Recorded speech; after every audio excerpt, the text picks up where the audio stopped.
سلام، اینجا استودیو تیوی نیوزه. حالتون چطوره؟ امیدوارم حالتون خوب باشه. به خصوص دانش آموزای عزیز که امروز مجبور شدن صبح از خواب بیدار باشن.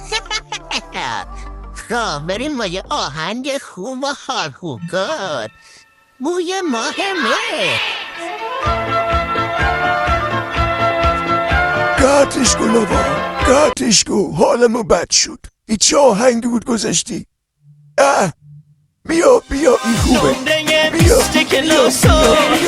بهترین هوش و حواسو، دختر خوشگل شهر پریا، اون که جاش تو قصه هاسو، چشای یک کمی شیطون، موهای خیلی پریشون، عشق مخفی عشق پنهون، آره تنها ولی مهمون، من تو رو